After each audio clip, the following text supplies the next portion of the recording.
Bom dia, nós vamos resolver o problema. Duas barras, cada uma feita de um material diferente, são conectadas e colocadas entre duas paredes, quando a temperatura é de 10 graus Celsius. Determine a força exercida pelos suportes nas barras, quando a temperatura se torna 20 graus Celsius. Bom, então vamos analisar primeiramente o problema e depois elaborar uma estratégia de solução. Nesse caso aqui nós temos duas barras feitas com materiais diferentes. Essa aqui que está desenhada em verde é feita de aço e essa que está desenhada em azul é feita de bronze. A gente tem esse conjunto perfeitamente ajustado quando a temperatura é de 10 graus Celsius.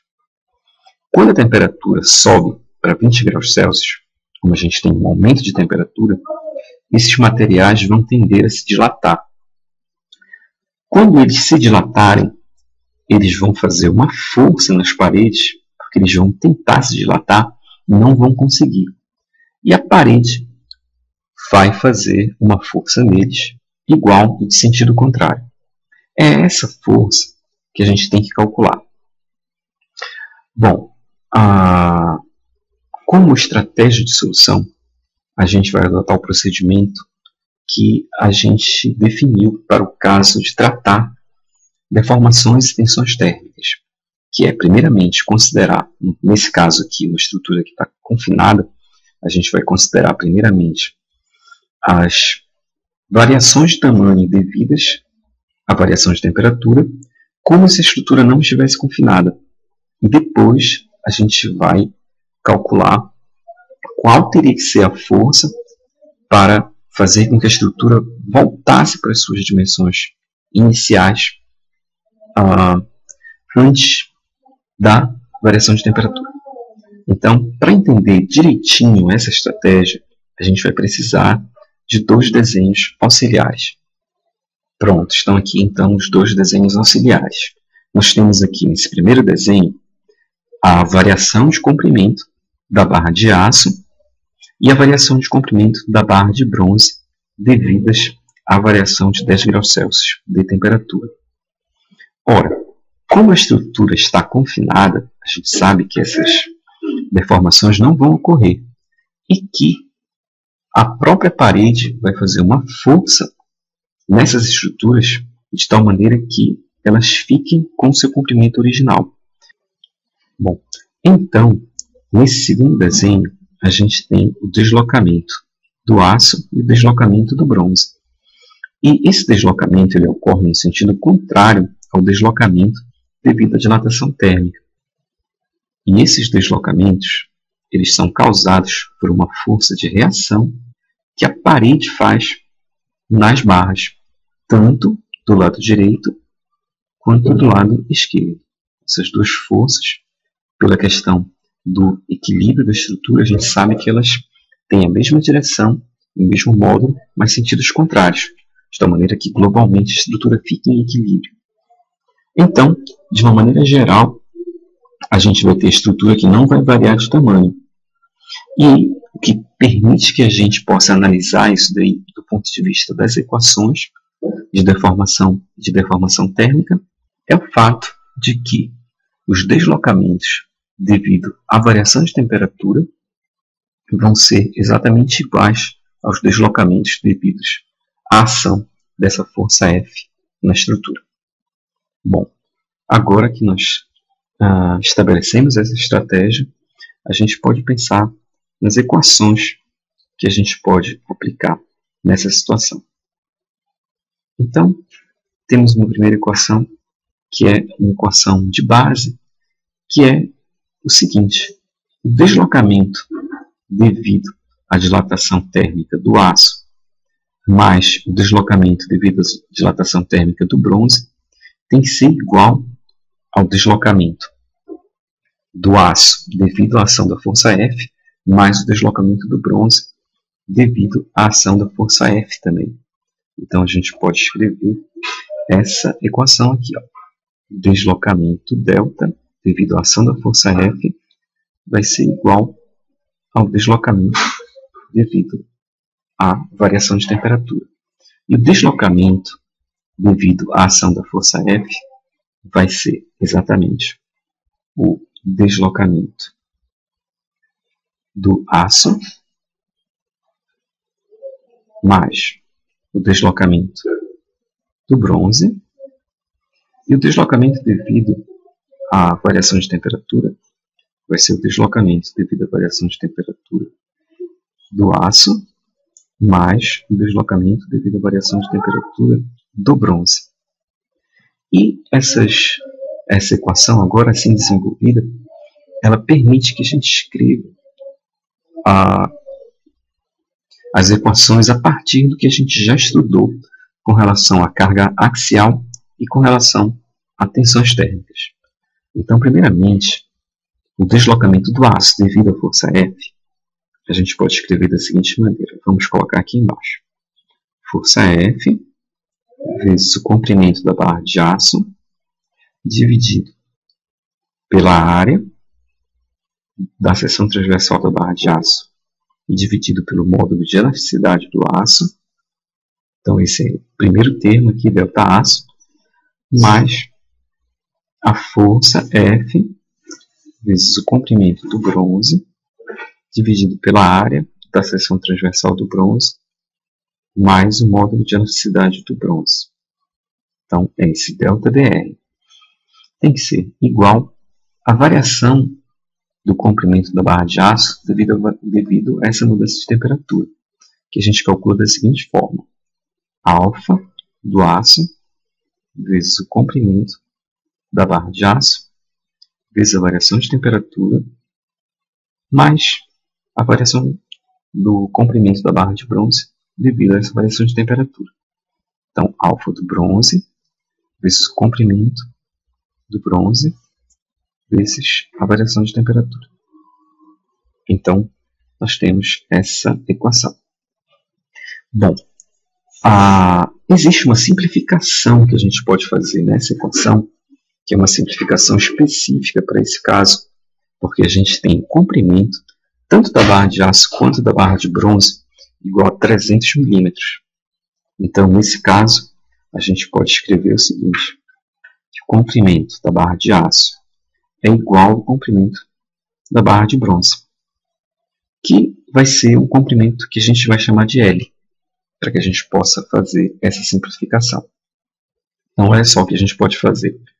A gente pode, agora, fazendo ao mesmo tempo, tanto a preparação para a simplificação que a gente vai realizar, quanto também isolar o valor da variável f.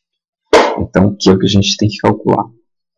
Então, f, que está nos dois termos dessa equação, vezes o L, que é o mesmo valor do comprimento do aço e do bronze, multiplica, aí o que vai sobrar aqui se a gente tira o F e o L?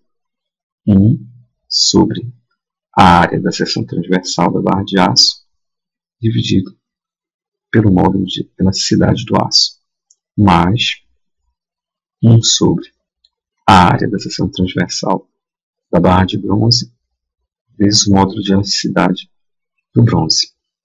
E do outro lado, a gente também vai poder isolar o L, que é o mesmo nos dois casos, e o ΔT, que também é o mesmo. Então, L vezes ΔT, que multiplica o alfa do aço mais o alfa do bronze. E agora a gente pode fazer a simplificação que a gente se referiu. Então, vamos cortar esse L com esse L. E aí a gente vai agora poder fazer a preparação do cálculo da variável f. Então, f vai ser igual a... Então, do lado direito aqui da equação, a gente vai ter no numerador a variação de temperatura multiplicado pelo alfa do aço mais o alfa do bronze. E aqui no denominador, a gente vai passar todo esse termo que está multiplicando f para o outro lado dividindo.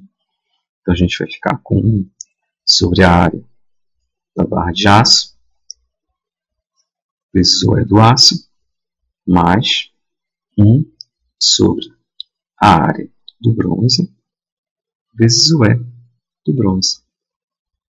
Então, a gente tem aqui a equação para calcular o F. Então, veja só, a gente realmente estabeleceu uma estratégia para o cálculo do F. Vamos analisar agora o que a gente possui e o que a gente não possui nessa equação. Então, a variação de temperatura, ela é fornecida no problema, é de 10 graus Celsius, então a gente conhece. O alfa do aço e o alfa do bronze são dados do problema também. Então, respectivamente, 12 vezes 10 a menos 6 graus Celsius elevado a menos 1 e 21 vezes 10 a menos 6 graus Celsius elevado a menos 1. Então, nós temos essas duas variáveis. Temos o valor das áreas das duas barras, a área da seção transversal. Então, nós temos a do aço e a do bronze. E temos também o módulo de elasticidade desses dois materiais. Então, a gente tem também o E do aço e o E do bronze. Então, a gente pode fazer o cálculo dessa força F, porque nós temos todas as variáveis que aparecem aqui do lado direito da equação. Então, vamos fazer esse cálculo agora. Vamos colocar os valores numéricos. Então, a gente vai ficar aqui. No numerador, a variação de temperatura, que é 10 graus Celsius. O alfa do aço é 12 vezes 10 a menos 6. O alfa do bronze é 21 vezes 10 a menos 6. Pronto. E aqui no denominador, a gente vai ficar com os dois termos. O primeiro deles, 1 sobre a área do aço. A área do aço vale 200 mm². Então, a gente sempre tem que fazer todos os cálculos nas unidades do SI. Então, 200, para a gente transformar de milímetro quadrado para metro quadrado, a gente multiplica por 10 a menos 6. Então, esse daqui é o valor da área. E o valor do módulo de elasticidade do aço é dado do problema. É 200 gigapascal. Então, 200 vezes 10 a nona. Mas, agora vamos colocar o segundo termo aqui do denominador. A área do bronze, que é 450 mm². Então, 450 vezes 10 a menos 6, para transformar para metro quadrado, multiplica o módulo de elasticidade do bronze, que é 100 gigapascal. Então, 100 vezes 10 a nona. Pronto. Então, nós temos aqui a equação prontinha para o cálculo do F. Então, quando você faz esse cálculo usando a sua calculadora científica, você obtém o valor de aproximadamente 6.988 newtons, o que é aproximadamente 6,99 kilonewtons. Então, essa é a força de reação que a parede faz na estrutura quando ocorre a variação de 10 graus Celsius na temperatura. Então, veja só que a gente conseguiu, de fato, calcular essa força da maneira adequada. Como a força é a mesma força que age tanto na barra de aço quanto na barra de bronze, e a gente tem o valor das áreas, a gente pode calcular também, agora nós temos elementos para isso, calcular as tensões de origem térmica que estão atuando nessa estrutura. Então, apesar disso não ser pedido no problema, vamos fazer esse cálculo. Então, nós temos, primeiramente, vamos calcular a tensão que está agindo aqui na barra de aço. Nós vamos fazer simplesmente a tensão na barra de aço vai ser igual à força que está agindo, que é a força F, dividido pela área do aço. Então, a força F é 6.988 newtons e a área da barra de aço é 200 mm², ou seja, 200 vezes 10 a menos 6 metros quadrados. Então, quando você faz esse cálculo usando a sua calculadora, o valor de aproximadamente 34,9 vezes 10 a sexta pascal, ou seja, 34,9 megapascal. Então, esse é o valor da tensão que está atuando nessa barra de aço. Para fazer agora a tensão, o cálculo da tensão na barra de bronze, a gente faz um cálculo semelhante. Força F dividido pela área do bronze. Então, a gente tem 6.988 dividido por 450 vezes 10 a menos 6 metros quadrados. Então, quando você faz esse cálculo usando a sua calculadora científica, você obtém o valor de aproximadamente 15,5 vezes 10 a sexta pascal, ou 15,5 megapascal. Então vejam que, apesar de ser uma variação de temperatura pequena, a gente tem uma grande quantidade de tensão de origem térmica que é gerada. Nesse exercício, a gente pôde usar os conceitos que nós aprendemos para lidar com as tensões de origem térmica. Então, eu desejo para você sucesso na solução dos outros exercícios. Até logo!